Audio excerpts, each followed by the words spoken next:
आज क्लास सिर्फ आधे घंटे की होगी। नेहा सिंह जी, मनोरमा जी, अनुष्का मिश्रा 6:05 तक बंद कर दूंगा क्लास, क्योंकि उसके बाद वहाँ क्लास है और वैसे भी आज ज़्यादा टाइम नहीं लूँगा आप लोगों का। तो फटाफट आ जाइए, जो मैंने आपसे शेयर किया था। चलो बढ़िया बढ़िया, चलो सभी का स्वागत है। तो कल मैंने कहा भी था कि इसकी एक रीडिंग लगा लीजिए और इसमें कुछ ज़्यादा है नहीं, ऐसे ही पढ़ा देना है, ठीक है ना। आवाज आ रही है? सभी लोग उपस्थित होइए। तो सभी लोगों ने पीडीएफ निकलवा ली बेटा?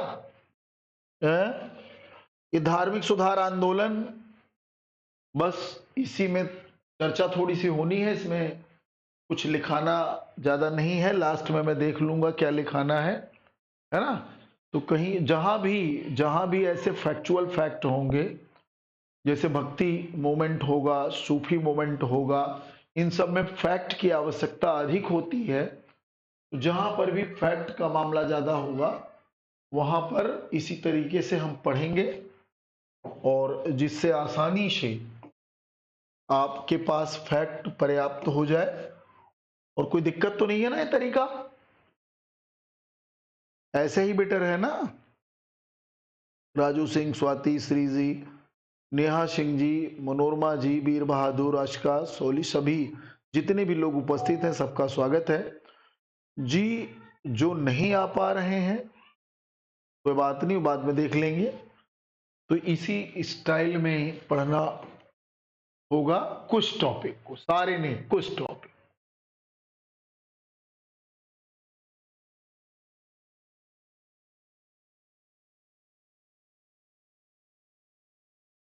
जैसे पॉलिटिकल आएगा फिर से जैसे पढ़ाता था वैसे ही पढ़ाऊंगा।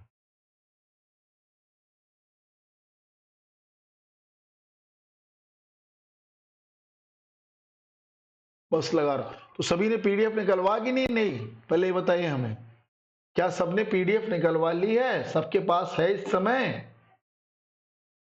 सभी बोलिए कमेंट्स जल्दी से, तब तक मैं क्लास लगा रहा हूं।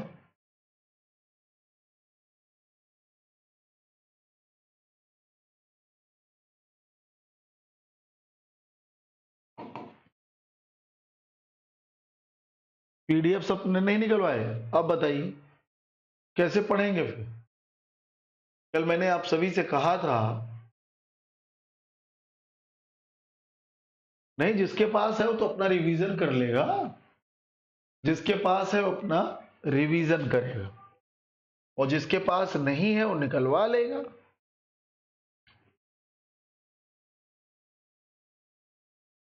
तो देखिए, जो मैंने कल आप सभी से शेयर किया था,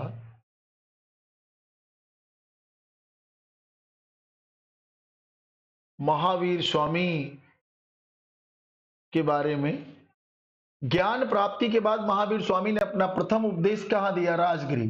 अब यहीं पर जब हम महात्मा बुद्ध के उपदेश की बात करेंगे, पहला उपदेश इन्होंने कहाँ दिया था? सारनाथ में। कंपैरिजन कर लेते हैं ना। सारनाथ को और किस नाम से जानते हैं? ऋषि पत्तनम, और इसी को कहीं कहीं मृगदाव भी कहते हैं, मृगदाव, है ना। तो ऐसे ही देख लेते हैं। आइए, महावीर की प्रथम महिला और प्रथम पुरुष शिष्य क्रमतः चंदना और जामाली थे। चंदना और जामाली थे। जबकि महात्मा बुद्ध के जो पहले शिष्य हैं, जो पहले शिष्य हैं, ये पीडीएफ बेटा इसीलिए दिया जाता है कि इसको निकाल लें। पीडीएफ आपको अपने मोबाइल में रखने के लिए नहीं दिया जाता है ना। पीडीएफ इसीलिए दिया जाता है कि आप उसको निकालिए और रखिए अपने पास। नहीं तो या तो वो पीडीएफ भेजना बंद कर दें। क्यों भाई? यदि आप लोगों को पीडीएफ की आवश्यकता नहीं तो कहो बंद कर दें, फिर पॉइंटर लिखाएं, उसे समय भी पर्याप्त जाएगा और बिना मतलब का लिखना पड़ेगा। बिना मतलब का लिखना पड़े। महात्मा बुद्ध के पहले शिष्य कौन से थे?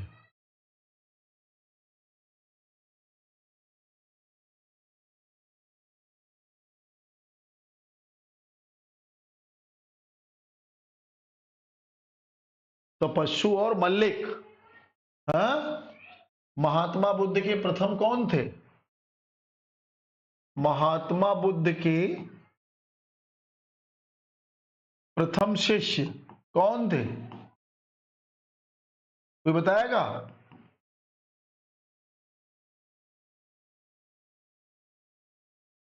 तपस्सु एवं मल्लिक नामक बंजारे। पहला उपदेश, पहला शिष्य इन्हीं को बनाया था। और कहां? गया में या बोध गया में। याद है किसी को? तपस्वी एवं मल्लिक नामक दो बंजारों को इन्होंने सबसे पहले अपना उपदेश दिया था। कहां? सुधर्मन वगैरह। वो तो पंच महाव्रतों का सर्वप्रथम उपदेश 5 ब्राह्मणों को दिया था। वो सब मिलेगा भी आपको तो सारनाथ में। लेकिन सबसे पहले उन्होंने बोध गया में तब मल्ली या मल्लिक और तपस्सु नामक दो बंजारों को इन्होंने सबसे पहली बार जब इन्हें ज्ञान प्राप्ति हुई तो इन्हें ही दिया। बाकी 5 ब्राह्मणों को पहला अपना बौद्ध दर्शन का पहला उपदेश दिया था। आइए, महावीर प्रथम महिला से पुरुष हो गए। वह सिद्धांत जिस पर महावीर स्वामी अपने दामाद जामाली से विवाद होने की स्थिति में संगम का पहला विभाजन हुआ। क्रियमाण कृत सिद्धांत है ना, कर्म पर आधारित जो ये क्रियमाण कृत सिद्धांत है यह इसी पर आधारित। महावीर स्वामी की मृत्यु के बाद जैन संघ का प्रथम अध्यक्ष सुधर्मन बना। सुधर्मन। जैन धर्म के तीर्थन क्या है? सम्यक ज्ञान, सम्यक दर्शन, सम्यक आचरण। और बौद्ध धर्म का तीर्थन क्या है? बौद्ध धर्म का तीर्थन कितने लोग जानते हैं? हाँ?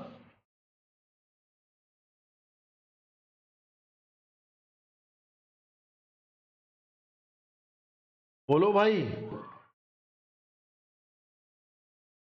बौद्ध धर्म का तीर्थ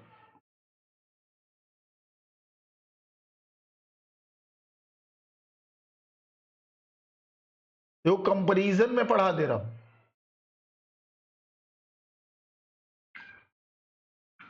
बुद्ध, धम्मम और संघम, ये त्रिरत्न है ना? बुद्धम, धम्मम, संघम।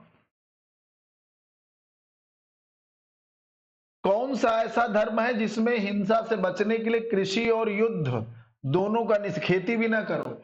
इसीलिए यही मेन कारण है कि जैन धर्म से व्यापारी समुदाय अधिक जुड़ा। व्यापारी समुदाय अधिक जुड़ा जबकि किसान इससे दूर रहे, है ना? किसान इससे दूर रहे। जितेंद्र जी आप जुड़े हैं?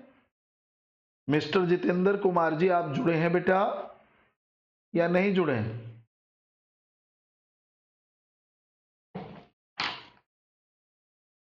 जितेंद्र जी, जितेंद्र जी ने कहा कि सर इससे कॉन्सेप्ट समझ में नहीं आता। तो जितेंद्र जी अगर आप क्लास में जुड़े हैं तो ध्यान दीजिए, पढ़ाते समय ही इस पर लेक्चर हो जाता।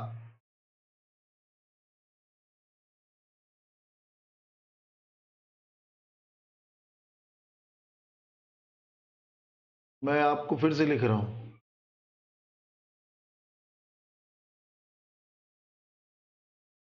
कह रहे हैं कॉन्सेप्ट नहीं क्लियर होता। क्या ऐसा है? आप सभी भी सहमत हैं कि कॉन्सेप्ट नहीं क्लियर हो रहा? पहले कॉन्सेप्ट तो पहले ही बताया। जितेंद्र जी ने लिखा हमारे पास कि सर पीडीएफ से पढ़ाने पे कॉन्सेप्ट नहीं क्लियर होता।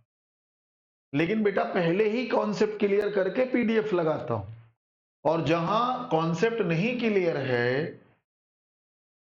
ना, जहां कॉन्सेप्ट नहीं क्लियर है वही तो आपको बोलना है कि सर इसको जरा क्लियर बता दीजिए सभी बच्चों को।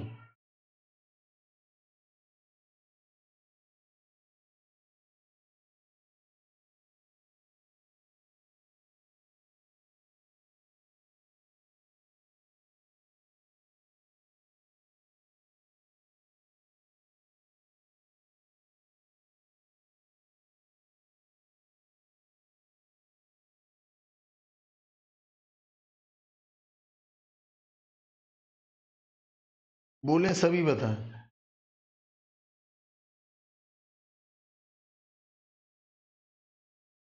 चलिए और बताइए। क्यों भाई?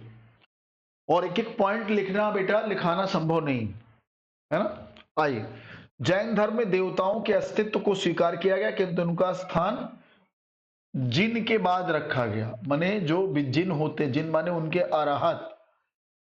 ईश्वर देवता तो माना लेकिन वेद नहीं। एक चीज और यहीं पे ध्यान रख लीजिए, जैन और बौद्ध दोनों अनीश्वरवादी, जैन और बौद्ध दोनों अनीश्वरवादी। तो जैनियों और बौद्धों का अनीश्वरवाद क्या है बताइए? जैनियों और बौद्धों का अनीश्वरवाद क्या है? ये वेदों की सत्ता ना मानना, वेदों की सत्ता न स्वीकार करना। ईश्वर मानते हैं ये, लेकिन ये वेदों की सत्ता नहीं मानते। ये पता है कि नहीं आप लोगों को? वेदों की सत्ता ना मानना इनका अनीश्वरवाद है। ठीक है? हाँ, ये आत्मा मानते थे, बौद्ध आत्मा नहीं मानते। ये तो कण कण में जीव की बात करते थे। जैनी जो है ये कण कण में जीव, परमाणुवादी थे, जीववादी। जबकि बौद्ध अनात्मवादी, बौद्ध आत्मा को नहीं मानते थे। ठीक है ना। और आई, बौद्ध धर्म की तरह जैन धर्म किसकी निंदा नहीं करता? वर्ण व्यवस्था की। जैन धर्म वर्ण व्यवस्था की निंदा नहीं करता, कहता वर्ण व्यवस्था तो समाज की सामान्य व्यवस्था। जबकि बौद्ध धर्म वहीं पर वर्ण व्यवस्था मानता, वर्ण व्यवस्था की निंदा करता। तो वर्ण व्यवस्था किसमें मान्य है? जैनियों में मान्य है और बौद्धों में मान्य नहीं। ध्यान रखिए, यहीं पर आत्मा के मुद्दे पर जैन धर्म कहता कण कण में जीव है और वहीं बौद्ध धर्म कहता नहीं। ठीक है, तो ये बेसिक चीजें हैं, जरूर ध्यान दिया करिए। और आइए,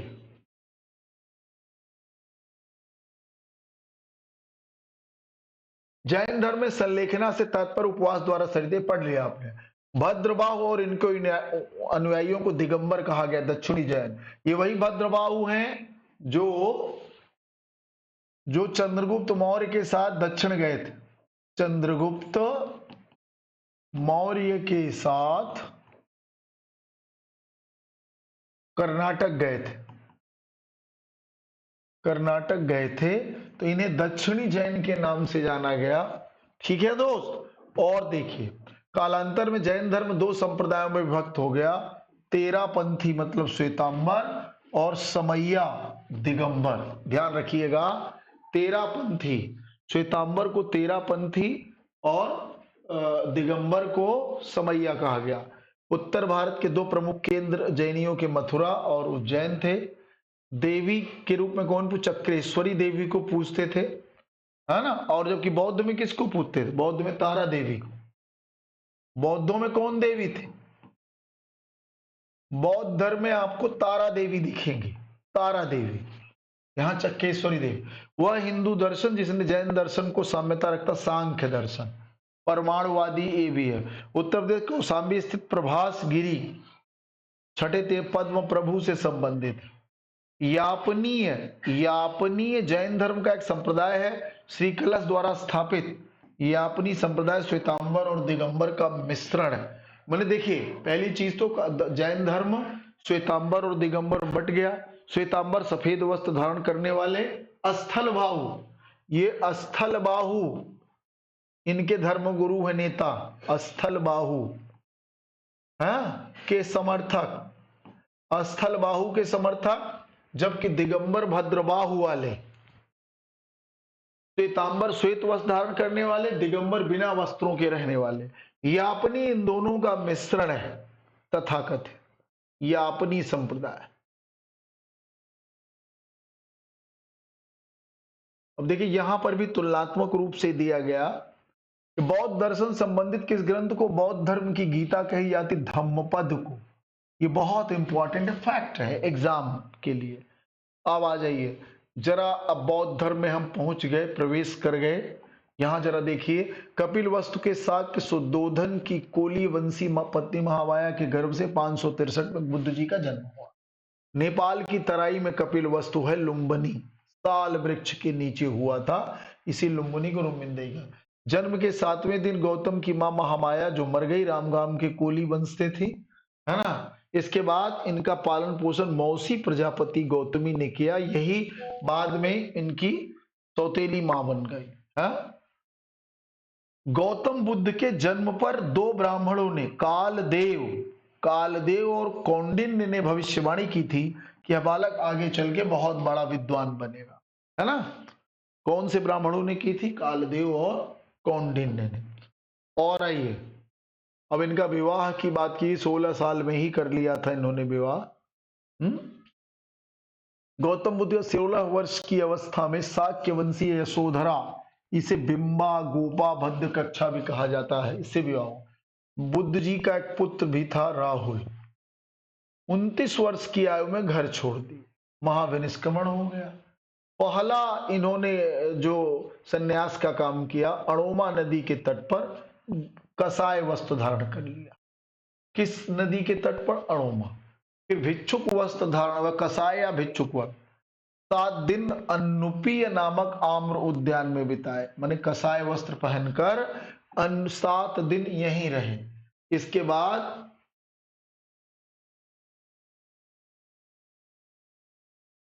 महात्मा बुद्ध, यार महावीर लिख गया,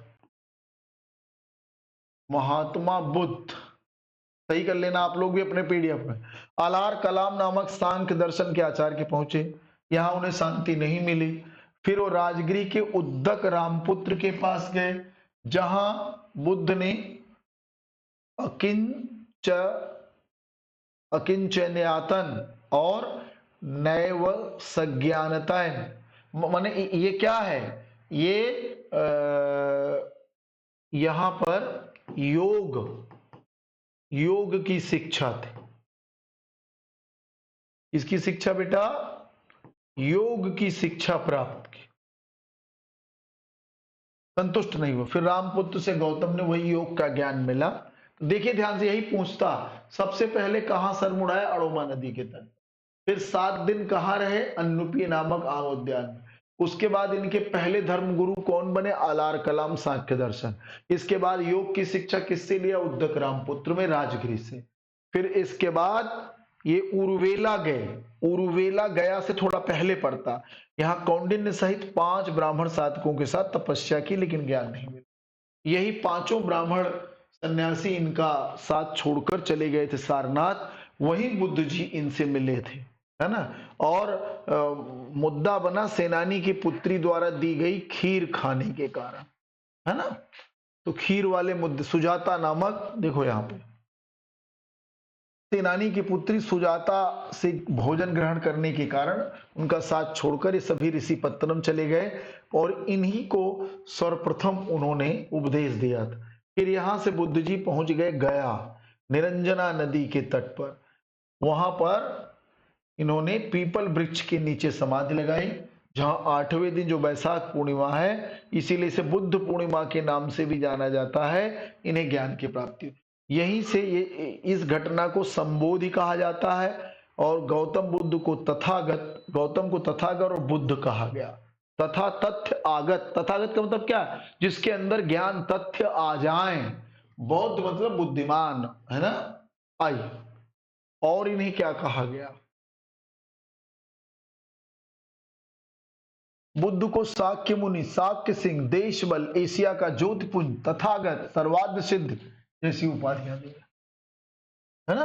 अब भाई बुद्ध जी बोधि प्राप्ति संबंधित होने के कारण गया को बोध गया और वृक्ष जिसके नीचे ज्ञान मिला बोधि वृक्ष कहलाया। तुरंत बाद गया में बुद्ध जी ने सब तपस्सु और मल्लिक, ये देखो ये जो पहले ही मैंने तुम्हें बता दिया, यही बौद्ध धर्म के जो प्रथम अनुयायी बने। फिर ऋषि पत्तनम गए, यहाँ 5 ब्राह्मणों को उन्होंने उपदेश दिया कौंडिन्य सहित। ये 5 ब्राह्मणों का नाम पता है? 5 ब्राह्मणों का नाम पता है आपको? इसको पढ़ के आइए, इसमें यार जल्दी बताइए।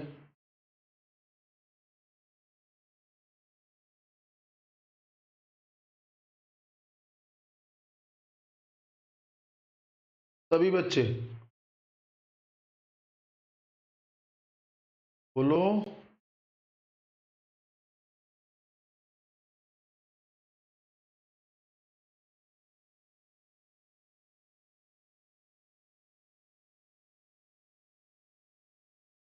किसको पता है नाम? फटाफट बताइए।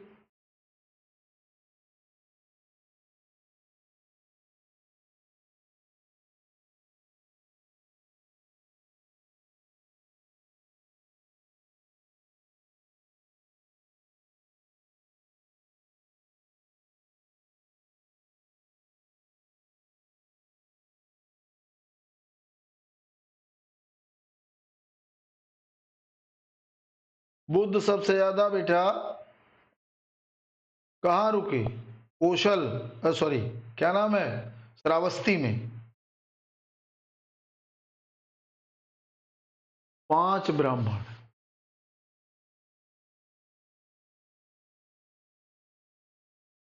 पांचों के नाम बड़े बढ़िया, जिसने भी लिखा बहुत अच्छी बात।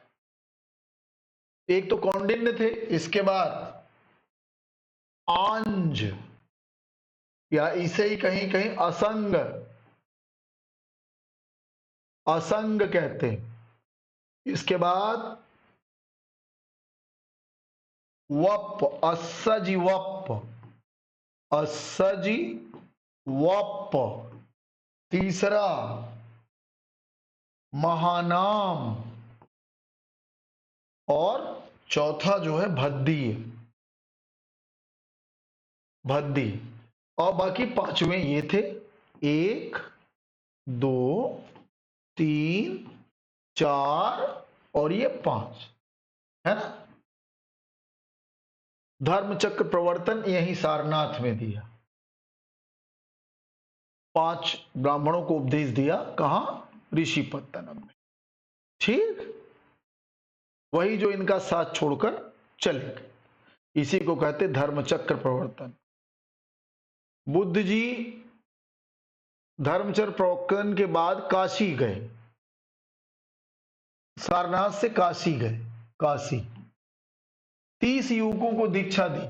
इसके बाद राजगृह, फिर कपिलवस्तु पहुंच गए, है ना। और बुद्ध जी ने सर्वप्रथम सारनाथ में ही बौद्ध संघ की स्थापना की थी। महिलाओं का प्रवेश प्रतिबंधित किया था, परंतु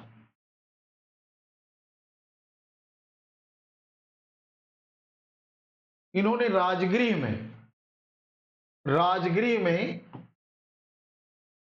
प्रवेश दे दिया था, प्रवेश दिया। किसको किसको? महाप्रजापति गौतमी, गौतमी की पुत्री नंदा, यशोधरा मान इनकी चचेरी बहन, यशोधरा बुद्ध की पत्नी, क्षमा और उत्पल वर्णा को प्रवज्जा देकर संघ में प्रथम प्रवेश दिया था। कहां? राजगृह में, है ना। परम बौद्ध धर्मानुयायी विशाखा कौन कौन सी थी? अंग जनपद के भद्दी ग्राम के श्रेष्ठी की पुत्री थी।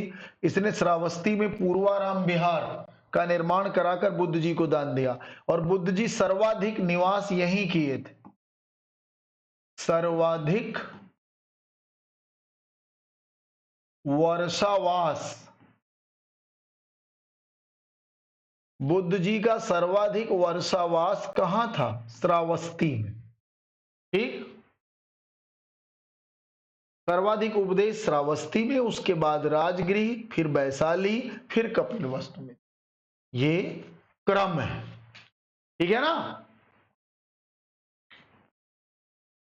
और देखिए जरा आगे बढ़िए, फिर राजाओं ने भी देखा, बिंबिसार, अजात शत्रु, प्रसेनजीत। बिंबिसार बुद्ध के लिए वेलुबन विहार, वेणुबन है, माने वेणुबन विहार राजगिरी में दिया था, पहला विहार था। बिंबिसार ने वेणुबन विहार किसने दिया? बिंबिसार ने। प्रसेनजीत ने पुरुषबाराम विहार दान में दिया, पुरुषबाराम। 45 वर्षों तक प्रचार करने के बाद वैशाली के वेलुबन ग्राम विहार में महात्मा बुद्ध ने अंतिम वर्षावन की। वैशाली में अंतिम वर्षा वास किया। पहला वर्षावास सारनाथ में, सारनाथ की मूल गंध कुटी विहार में किया था, ध्यान रखना, ये बहुत इंपॉर्टेंट है। अंतिम वैशाली के बेलुबन विहार में, जबकि पहला वर्षावास इन्होंने मूल गंध कुटी विहार में किया था। शाक्य गणराज्य के राजा भद्रिक, उसके सहगामी आनंद, उपालि, देवदत्त, अनिरुद्ध भी अनुपीय उद्यान में ही यह बुद्ध जी के फॉलोवर बने। 8वें वर्ष वैशाली आए थे, सॉरी, एक मिनट बेटा, एक इसमें फैक्ट रंग हो गया है। राजगिरी में नहीं बल्कि इन्होंने वैशाली में महिलाओं को प्रवेश दिया था। एक मिनट, ये फैक्ट जो हमने लिखाया था इसे थोड़ा करेक्शन कर लीजिए।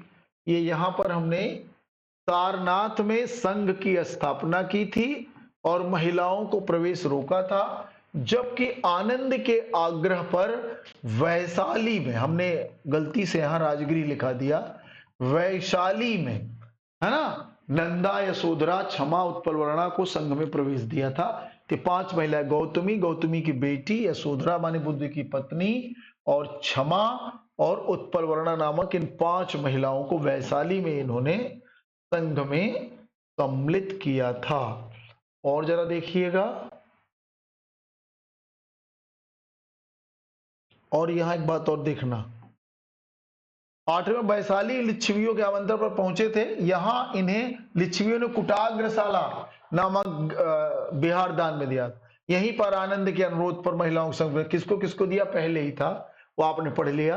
गौतमी प्रजापति पहली महिला थी। और वैशाली की चर्चित नगर वधु आम्रपाली भी बुद्ध की शिष्या बनी, इसने आम्र वाटिका विहार बुद्ध को दिया था। महापरिनिर्वाण से पूर्व महात्मा बुद्ध अपना अंतिम उपदेश कुशीनारा के परिभाषक सुभद्द को दिया। ये सब एग्जाम ओरिएंटेड पॉइंट है, ध्यान रखना।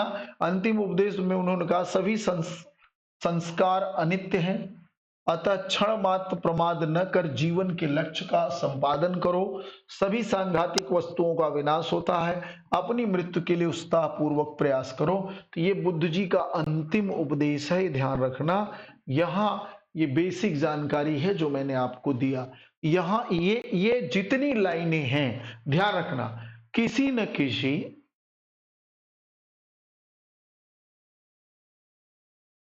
चलो करेक्शन हो गया ना बेटा?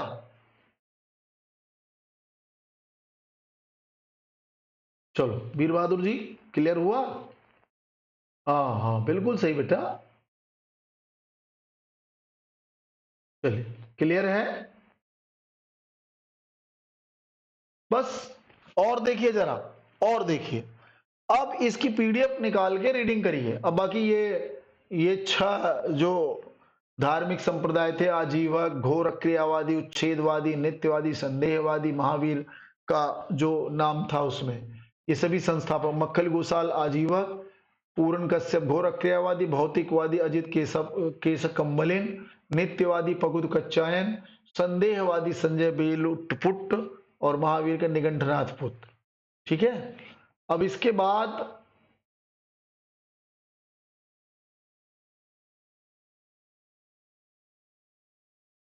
अब बुद्ध जी के बारे में जीके और है। 80 साल की उम्र, हिरणवती नदी के तट पर, मलगढ़ राज्य की राजधानी हिरणवती नदी। देखो ये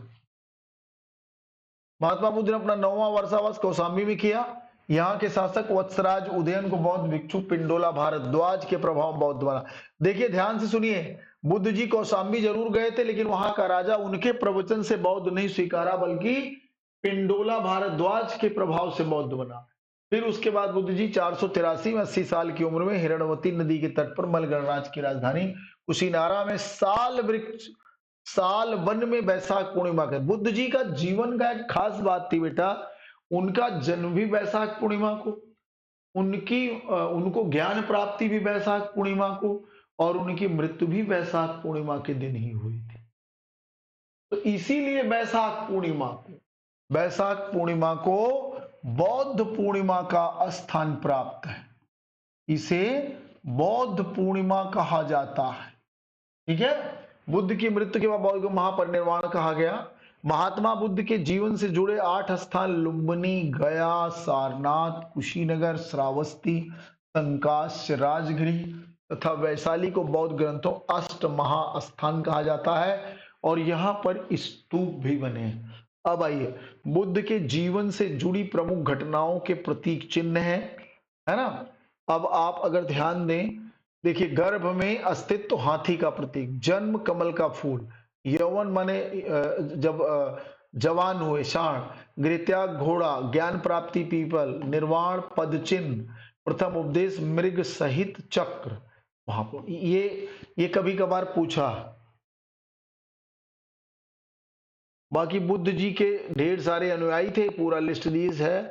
सारिपुत्र, महामोगदलायन, क्षमा, उत्पलवर्णा, चित्त ग्रहपत, हस्त आमलक, ये सब लोग हैं जो उनके मूल रूप से बने, और ये सब भी है। ठीक है, आनंद सबसे मेन थे, आनंद शाक्यवंशी थे, बुद्ध का चचेरा भाई तथा परम शिष्य था, है ना। उपाल यह कान था, नापित पुत्र था, सुनीत यह भंगी था। ये कभी भी मैच में आ सकता, मैच फॉलोइंग में, ध्यान रखिएगा। आनंद, उपाल, सुनीत, देवदत्त, आनंद का बड़ा भाई, जबकि यह बुद्ध का चचेरा भाई, है ना। बुद्ध का घोर विरोधी था, बुद्ध को मारने का भी प्रयास किया था, लेकिन बुद्ध जी का बाद में यह फॉलोअर हो गया। देवदत्त, अनिरुद्ध, अत्यधिक धनाढ्य व्यापारी का पुत्र। अनाथ पिंडक, ये देखो बहुत बड़ा व्यापारी था, जेतवन में स्वर्ण मुद्रा फैला दिया था इसने। अनाथ पिंडक के बारे में बहुत बार बार प्रश्न आया, और कहते हैं कि इसके बारे में सातवाहनों ने एक स्तूप पर चित्र भी बनाया। एक धनी व्यापारी, बौद्ध भिक्षु नहीं, फिर भी बौद्ध धर्म और बुद्ध में प्रगाढ़ निष्ठा थी। इसी ने 18 करोड़ स्वर्ण मुद्राओं में जेतवन बिहार को खरीदकर संघ को दान दिया था। बुद्ध जी को पसंद था उसका। कहते हैं कि पूरे वन में स्वर्ण मुद्राओं से फैला दिया, और राजा को कहा भैया अब आप छोड़ दो। जेतवन, राजकुमार जेत से खरीद लिया। प्रसिद्ध चिकित्सक जीवक को बौद्ध संघ का आभूषण कहा जाता है। इनके अनुरूप बुद्ध ने भिक्षुओं के लिए 3 चावर का विधान किया था। जीवक के अनुरोध पर ही 3 चावर, 3 वस्त्रों का किया था। श्रावक या अग्र श्रावक उस व्यक्ति को कहा जाता है जो जीवन में क्लेश से त्रस्त होकर निर्वाण पथ पर अग्रसर होता।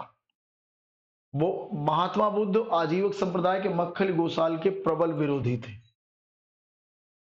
ठीक है, बाकी अब इनके सिद्धांत वगैरह पढ़िएगा, कल बात होगी। ठीक दोस्त, कल बात होगी। थोड़ा मजा तब आए जब आप भी पढ़ लीजिए।